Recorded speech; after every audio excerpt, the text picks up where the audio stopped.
Autismo in forte crescita nella Marca, dove si registrano dalle 10 alle 12 nuove diagnosi al mese tra giovani e giovanissimi. Oltre 1.700 le persone, soprattutto minori, seguite dall'ULSS 2. Tra le concause anche l'inquinamento ambientale. Sanità, nuovo SOS lanciato questa mattina dai sindacati a Mogliano, medici di base, liste d'attesa. Serve una nuova programmazione. Non sono stato io a perseguitarla, le parole del 36enne romeno arrestato con l'accusa di aver minacciato la sua ex a Treviso, arrivando a bruciarle l'auto. Domani l'uomo davanti al GIP. Il ministro dell'Interno in Veneto annuncia più risorse per la sicurezza a fronte immigrazione, probabili nuovi click day, presentato anche il nuovo numero unico per le emergenze. Lotta alla criminalità organizzata, liceo Da Vinci di Treviso, l'incontro tra gli studenti, i carabinieri e la mamma di Claudio Domino, bimbo di 11 anni ucciso dalla mafia 36 anni fa. Fiamme devastano il tetto di una casa colonica, paura nella notte a San Polo di Piave, l'intervento dei vigili del fuoco scongiura il peggio. Corsa a Casugana, stop manifesti e volantini. Il candidato sindaco del centro-sinistra punta su una campagna elettorale green. Ogni sabato incontri con la cittadinanza sui temi della città.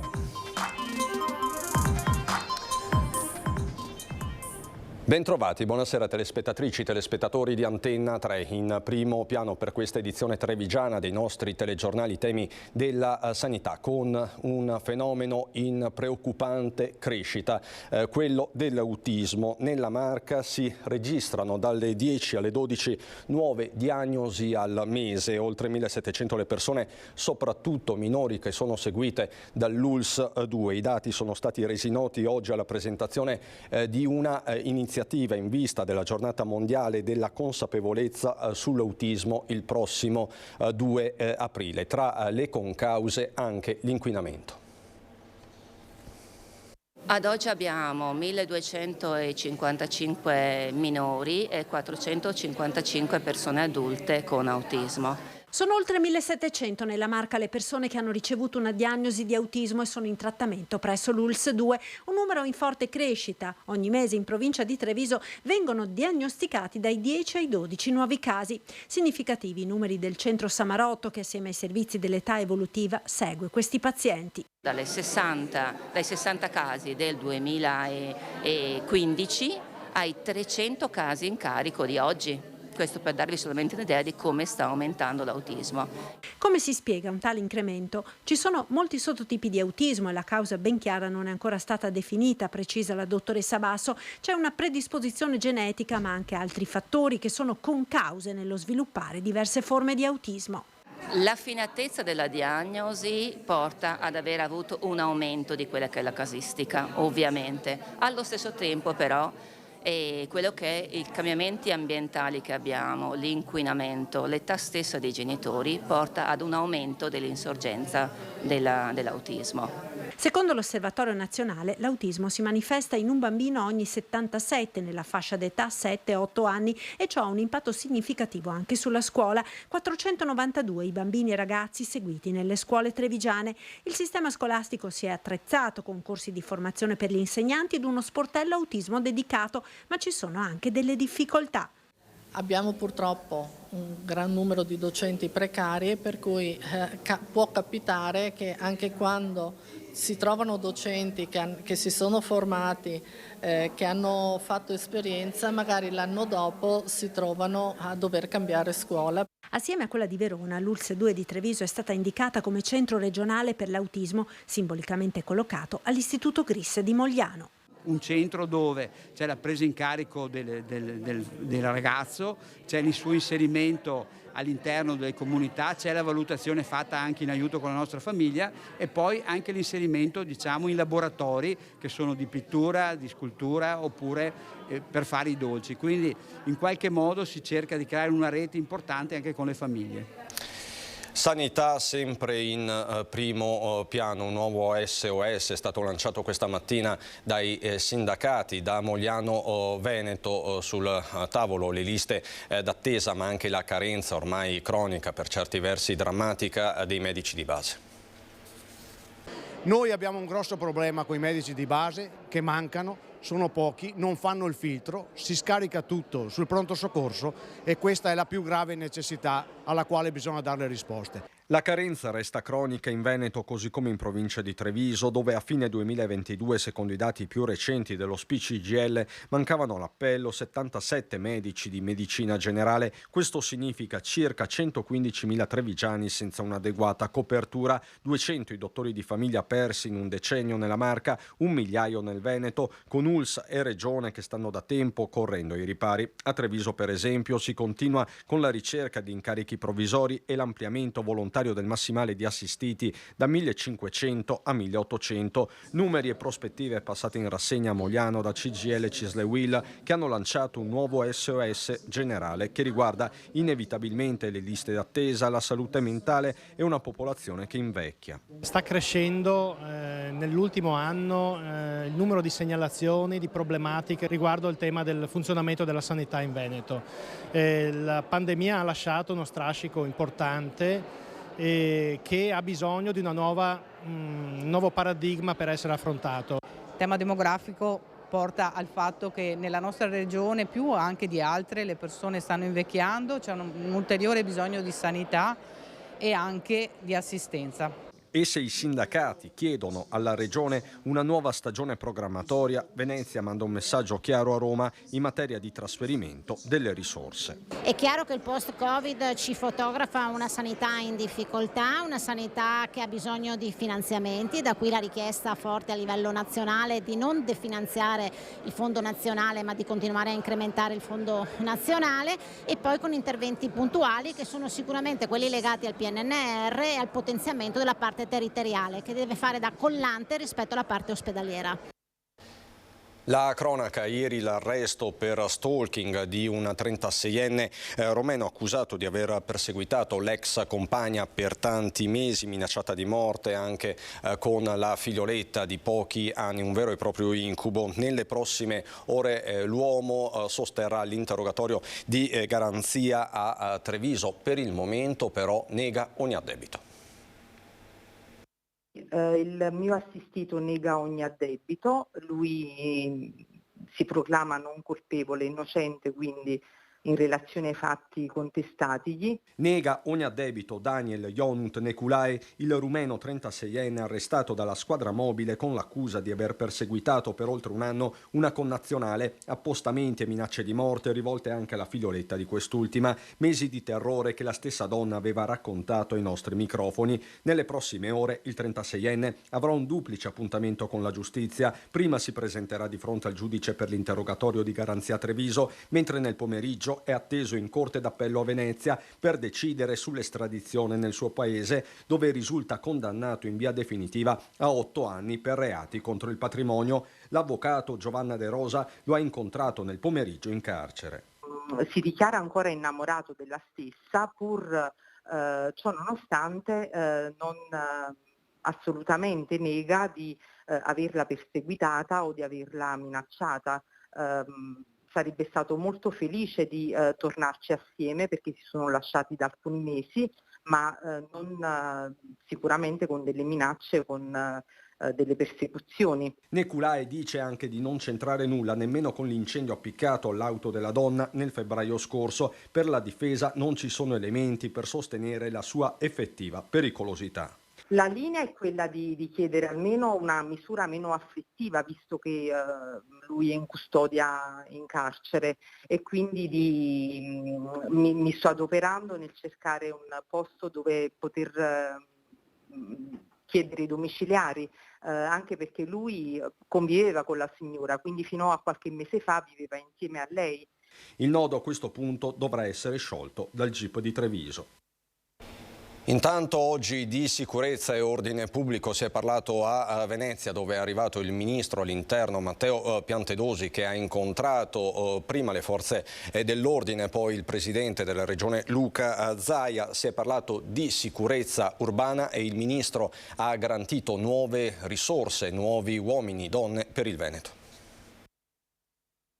Sicuramente Venezia e il Veneto, come tutto il territorio nazionale, beneficia e beneficerà di iniziative più di carattere generale che il Governo ha preso anche in occasione dell'ultima legge di bilancio, dove ha previsto degli stanziamenti aggiuntivi per alimentare proprio il fondo assunzioni, per alimentare assunzioni straordinarie tale da coprire il turnover e andare anche oltre. Si tratta di immettere personale con maggiore vocazione operativa, personale di giovane età rispetto al turnover con i pensionamenti. Parla di risorse e assunzioni straordinarie il ministro all'interno Matteo Piantedosi, impegni importanti presi di fronte ai diversi rappresentanti delle forze dell'ordine, ringraziati anche per la gestione della manifestazione degli anarchici sabato scorso in Laguna, a sostegno di Alfredo Cospito e di Joan Sorroche, l'attentatore del K3 a Villorba, esplicito poi il riferimento a una delle zone più calde di Mestre e dell'intera regione. C'è una attenzione particolare, l'avete già visto, su alcuni luoghi che sono di particolare sensibilità, penso a Via Piave, famosa insomma.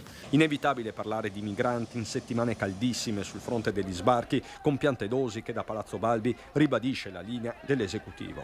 Frenare questo flusso incontrollato e quindi di avere numeri più sostenibili per l'intero sistema di accoglienza nazionale. Stiamo lavorando per fare in modo che non ci sia un impatto soprattutto sui territori. Altro discorso fa intendere il ministro i flussi irregolari. A tal proposito potrebbero esserci altri click day come quello di lunedì scorso. Il governo non ha nessun pregiudizio a prendere in considerazione tutto ciò che può essere di aggiuntivo rispetto a quello che il verificato maggiore fabbisogno del sistema delle imprese. Penso che quello che dice il Ministro vada assolutamente nella direzione di dare una risposta alle imprese, ovviamente salvaguardando i lavoratori locali, che ovviamente non è che deve passare l'idea che ci sarà uno switch tra lavoratori locali e nuovi lavoratori. Tutti i nodi affrontati nel giorno in cui Viminale e Regione siglano il protocollo per l'attuazione in Veneto del nuovo numero unico di emergenza europeo, il NUE 112. La transizione verso il nuovo regime durerà qualche mese. Noi abbiamo voluto fino in fondo avere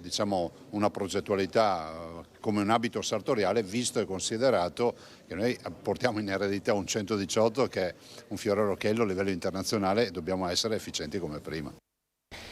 E resta in gravissime condizioni il giovane 22enne residente a Sacile ma originario di Vittorio Veneto, colpito da una pesante pedana metallica ieri pomeriggio alla Terex nella zona industriale di Fontana Fredda. Indagini in corso sulla dinamica dell'infortunio, sul posto l'ambulanza e anche l'elisoccorso che ha trasferito il giovane all'ospedale Santa Maria della Misericordia di Udine in condizioni critiche. Adesso la storia di Claudio Domino, ucciso dalla mafia a soli 11 anni. Dopo 36 anni la mamma Graziella aspetta ancora giustizia e verità. Questa mattina al liceo Da Vinci a Treviso ha incontrato gli studenti. Alla domanda se potrà mai perdonare risponde: no, non posso, chi ha ucciso mio figlio deve andare dietro le sbarre. Quanti sogni spezzati. Quanti anni la verità ho cercato. Ogni tanto passa un alito di vento, mi sfiora, mi accarezza e so che mi sei accanto, perché è una carezza che conosco, che non è mai scordato. Un alito di vento è quello che è stato lui nella nostra vita. Inizia così la poesia che mamma Graziella ha dedicato al suo Claudio, ucciso dalla mafia con un colpo di pistola alla testa a soli 11 anni.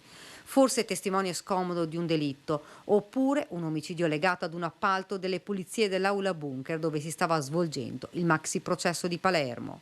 Da quel giorno, di 36 anni fa, i genitori chiedono giustizia, chiedono la verità, non hanno mai perso la fiducia nello Stato. Qualcuno mi dice: ma dopo 36 anni lei ha ancora fiducia? Sì.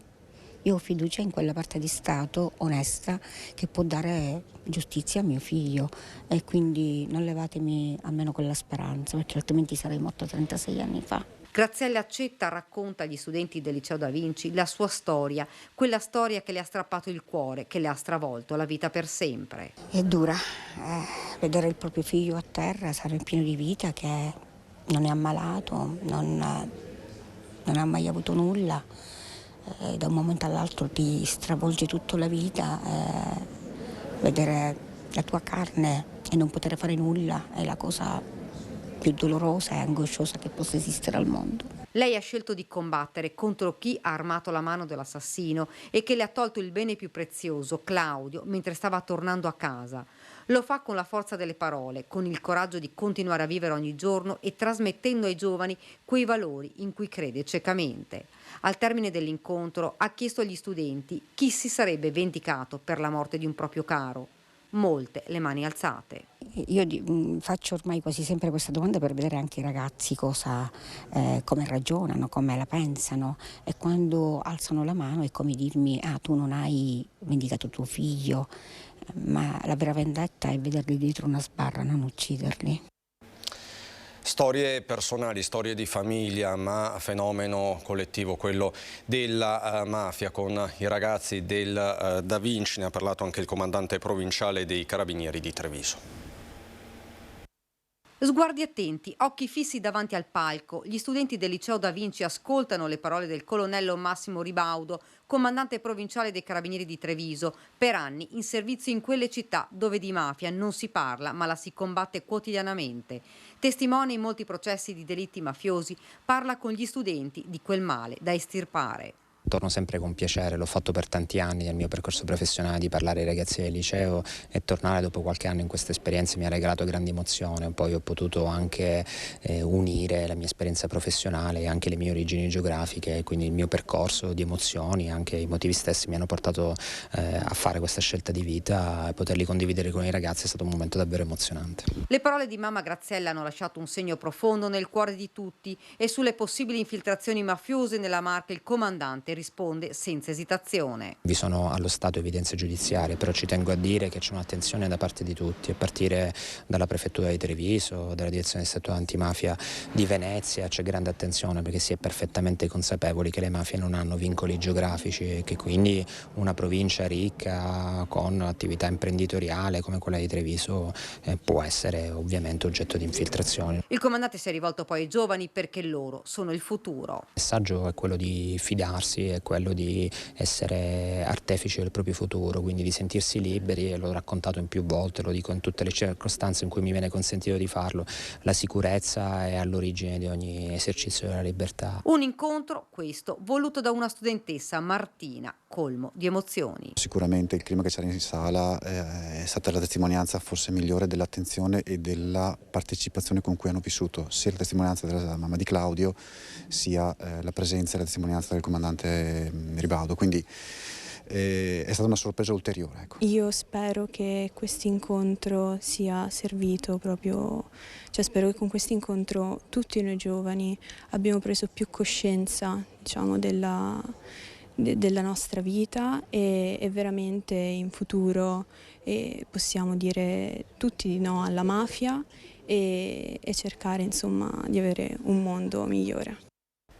Rimaniamo a scuola per parlare di edilizia scolastica. La provincia approva i progetti esecutivi per Pittoni, Cerletti e Flaminio, investimenti per oltre 14 milioni di euro. I 3 progetti erano già stati approvati l'anno scorso in linea tecnica dalla provincia, che aveva ottenuto l'inserimento nella graduatoria di finanziamento ministeriale, e in seguito l'approvazione definitiva da parte del MIUR. Nel dettaglio, il progetto esecutivo dell'Ipsia Pittoni di Conegliano prevede la costruzione della nuova sede della scuola accorpata all'ITIS Galilei. Per quanto riguarda la sede dell'Istituto Cerletti di Conegliano, l'intervento prevede il miglioramento sismico dell'istituto, infine anche il miglioramento sismico del corpo C del Liceo Flaminio di Vittorio Veneto, già annunciato in occasione del taglio del nastro dei lavori di ristrutturazione completati ad aprile 2022.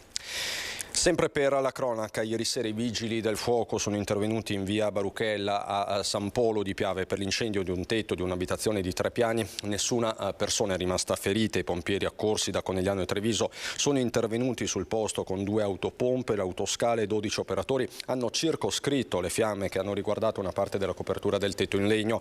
Le operazioni di completo spegnimento e messa in sicurezza dell'abitazione sono terminate a mezzanotte circa. A provocare le fiamme sarebbe stato il malfunzionamento della canna fumaria del camino. Il rogo si è poi rapidamente propagato alle travature dello stabile. Così dunque ieri sera a San Polo di Piave. La politica, le amministrative a Treviso. Giorgio Denardi, candidato civico che rappresenta anche il centro-sinistra, lancia la propria campagna Green. Le affissioni murali, tutta questa montagna di carta che gira non ha molto senso, non è sostenibile, non è compatibile con una scelta green. Niente carta, stop manifesti e brochure. Giorgio Denardi, candidato sindaco di Treviso per il centro-sinistra, vuole una campagna elettorale green e punta sulla partecipazione attiva della cittadinanza. L'idea è quella di sviluppare al massimo la cittadinanza attiva, quindi la partecipazione dei cittadini in eventi a loro dedicati, basati su 7 colonne del nostro programma. 7 eventi ogni sabato mattina da qui alle elezioni, con testimonial autorevoli con i quali approfondire i temi che costituiscono i punti chiave del programma. Si parte il 1° aprile parlando di ambiente e di come migliorarne la qualità. Poi ogni sabato mattina, di lì a seguire, avremo altri temi che riguarderanno i giovani, che riguarderanno l'urbanistica, il progetto di Treviso che vogliamo per il futuro, anziché gli aspetti sociali, culturali, eccetera. Quindi abbiamo sostanzialmente tagliato a fette l'elefante, perché il programma è molto corposo, e di volta in volta andremo ad analizzare una sezione del programma approfondendola con persone molto esperte. E sulla questione della sanità che sta infiammando la campagna elettorale, Denardi ha le idee chiare. Dico solo che se io fossi il sindaco di Treviso mi batterei come un leone per l'interesse dei cittadini e per la tutela della salute e della sanità. Non voglio una salute che diventi come quella americana, che se non hai la carta di credito ben fornita nessuno ti bada. Ecco, questo non possiamo permettercelo. La politica ci porta a Mogliano Veneto, dove il clima resta teso, tesissimo, dopo le dimissioni dell'assessore Giuliana Tocchet. Volevano liberare un posto per Fratelli d'Italia, attaccano i rappresentanti del Partito Democratico, ma il sindaco Bortolato respinge le accuse al mittente.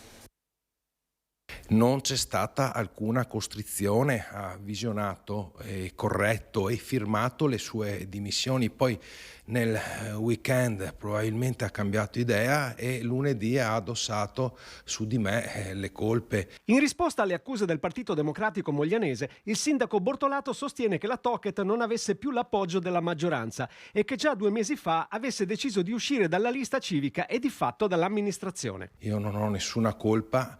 Anzi, in questi anni l'ho sempre sostenuta, ho sostenuto il suo lavoro, quindi chi è causa del suo mal pianga se stesso. Ma il segretario Nilandi lo incalza chiedendo le vere motivazioni. Ci dica se ha barattato un assessorato con Fratelli d'Italia in cambio del loro sostegno alle prossime elezioni, dice. E in un post sui social appare anche un'immagine del sindaco con la Meloni. Rimango basito delle parole dell'opposizione, e sono loro che vengono a fare la lezioncina quando da 2 anni non fanno altro che spostarsi di carega proprio per prepararsi alle prossime elezioni. Intanto in giunta si parla già di sostituti. Loro chiedono lumi sul futuro, insomma, e io dico ai cittadini di non preoccuparsi, la situazione del sociale è assolutamente sotto controllo. A breve nominerò naturalmente un nuovo assessore donna, perché bisogna rispettare le quote rosa, e si potrà continuare il lavoro e arrivare a fine mandato con gran parte del programma realizzato. Ancora storie dalla Marca trevigiana, ma subito dopo la pubblicità, fra pochissimo.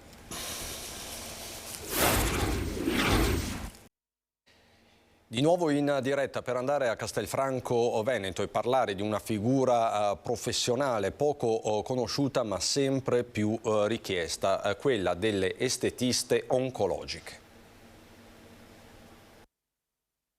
In tutta Italia sono 300, in Veneto 25 sono le estetiste oncologiche, una professione sempre più cruciale per accompagnare le e i pazienti di tumore nel percorso per alleviare gli infetti invalidanti e gli inestetismi che incidono sulla sfera sociale e psicologica. A formare questa professione è l'associazione Apeo, che a Castelfranco ha fatto il punto sul tema con Confartigianato. È una figura importante, come dico io, nel seguire il paziente, che ha bisogno di tante figure, ha bisogno dell'oncologo, ha bisogno del chirurgo, ma ha bisogno anche di qualcuno che lo aiuta a gestire la propria pelle, okay? Che non è solo la bellezza, ma è il non aver dolore, avere le unghie che non fanno male, sapere cosa usare per lavarsi, sapere che prodotto utilizzare per la protezione solare, insomma una figura che sappia accompagnare il paziente in tutto il percorso oncologico. Apeo le forma, le mantiene aggiornate, sono obbligate a fare un congresso annuale scientifico e un aggiornamento annuale, quindi dopo una formazione di 6 mesi hanno questi obblighi per poter mantenere lo status di estetista Apeo. Tutte le informazioni su www.esteticaoncologica.org. Fondamentale formare nuove estetiste per incrementarne il numero. La formazione è molto fondamentale, essere nelle mani giuste è molto importante e quindi cercare anche dei corsi in cui attestino queste certificazioni da parte appunto, soprattutto essere formate da persone competenti. Fondamentale anche parlarne sempre di più, coinvolgendo le categorie. La divulgazione del benessere e della qualità della vita che possiamo dare in supporto, chiaramente una fase di terapia molto importante, può dare una risposta veramente adeguata a quello che è, diciamo, la qualità della vita. E domani intanto dal Palazzo del Quirinale la cerimonia di conferimento del titolo di ufficiale dell'Ordine al Merito della Repubblica Italiana a 30 cittadini che si sono distinti in tutta Italia, tra questi anche il 52enne Rudy Zanatta, fondatore e presidente dell'Associazione Sogni di Giavera del Montello, che da quasi 20 anni si prodiga per realizzare i sogni di bambini e ragazzi affetti da patologie oncologiche gravi. E noi adesso andiamo a Belluno.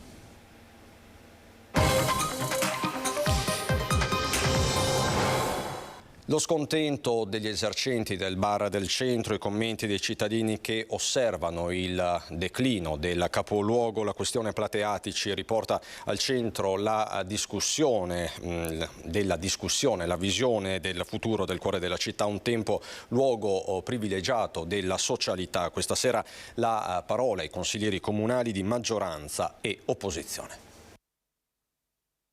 Sono una persona che frequentava il centro storico come ragazzino negli anni 90 ed era sempre pieno. Ci ricordiamo i sabati sull'Iston dove si arrivava da Sorgato in 20 minuti a piedi, con tanta gente che c'era, e oggi invece purtroppo è spesso vuoto. I tempi d'oro dell'Iston sono morti e sepolti. Il centro storico di Belluno non è più il luogo eletto dai suoi cittadini, giovani o anziani non fa differenza. Il terrore del vuoto pare essersi impossessato dei bellunesi e delle attività che una volta animavano il Campedel. Il problema è complesso, non c'è un problema soltanto, gli aspetti sono diversi perché mettiamo insieme questioni di tipo economico, quindi crisi di tipo economico, quello che comunque ha prodotto il Covid, e poi c'è comunque anche un comportamento, delle abitudini da parte delle persone che sono anche profondamente cambiate. Non c'è stata sufficiente programmazione negli anni, non è negli ultimi 5-10 anni, ma viene da molto prima.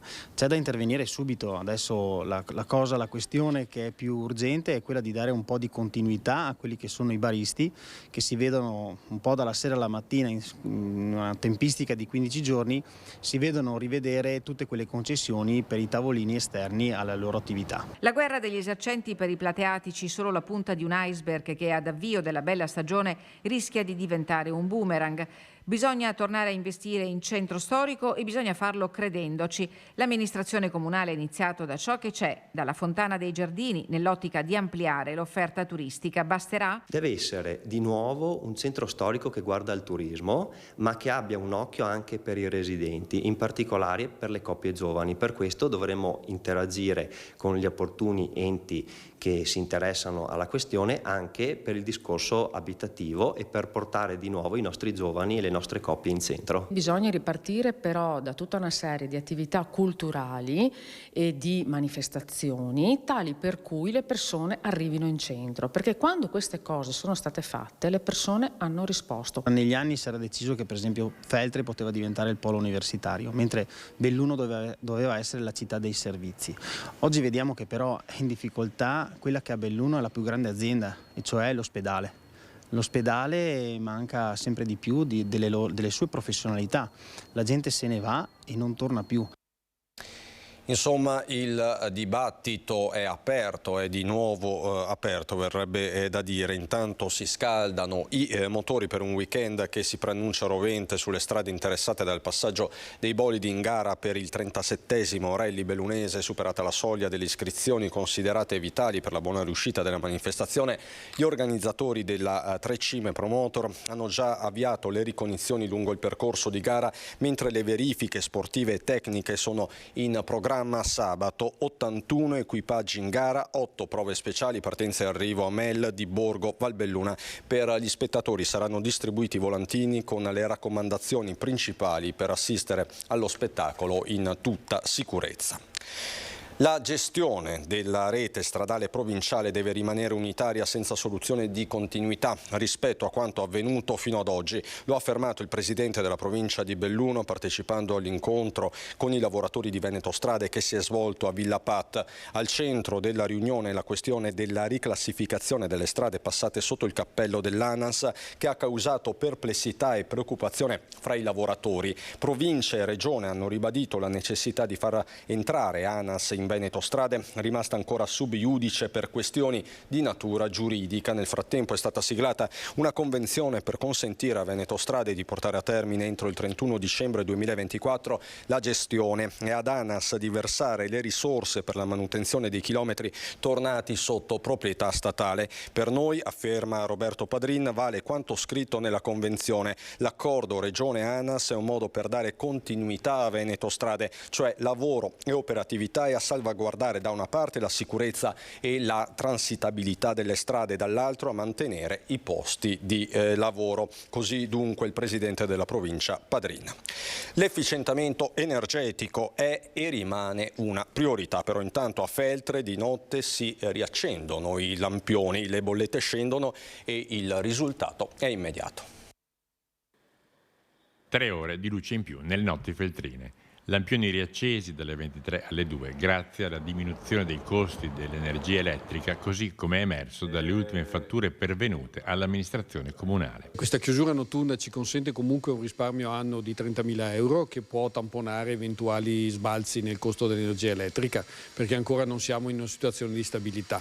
Nel contempo i risparmi effettuati l'anno scorso, circa 50.000 euro, il primo 2 bimestre circa 70.000 euro, in totale circa 120.000 euro, ci consentono di assorbire in parte il maggior costo del 2022, che in parte purtroppo è scivolato anche nel 2023. Niente illuminazione quindi solo dalle 2 alle 5, fatta eccezione per dove è predisposta con i LED, e in luoghi nevralgici quali l'ospedale, la stazione ferroviaria, la caserma dei carabinieri e quella dei vigili del fuoco. In un periodo estivo in cui la gente si ferma fuori di più è opportuno portarlo più in là. Lo facciamo in accordo col comune di Belluno e i principali comuni della Vallata, in modo da avere anche un orario un po' compatibile di tutti quanti. Il vero risparmio sarebbe avere tutta la città illuminata con i LED, il che comporterebbe una diminuzione dei costi fino all'80%. I punti luce sono però quasi 4.000. Mettere i LED in tutti comporterebbe una spesa tra i 2 e i 3 milioni di euro. Per il bilancio di una città come Feltre si tratta di un sogno più che di una possibilità. Dal bellunese, dalla Marca trevigiana è tutto anche per questa edizione. Vi lascio alle previsioni del tempo. Buon proseguimento di serata.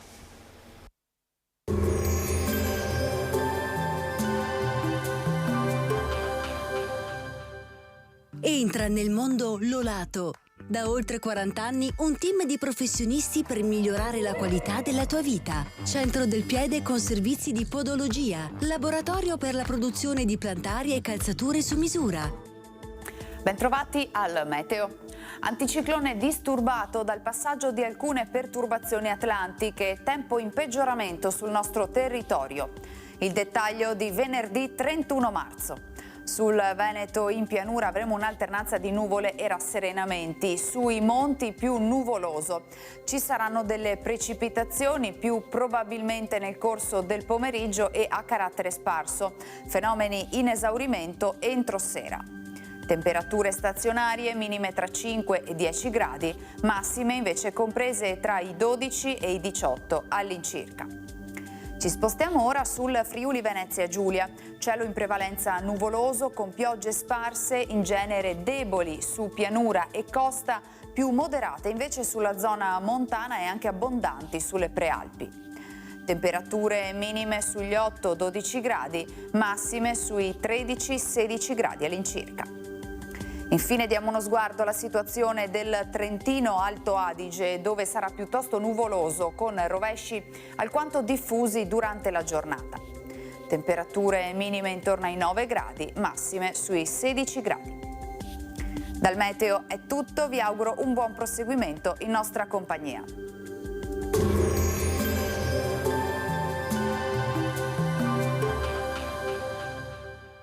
Busti, tutori e protesi di arto personalizzati.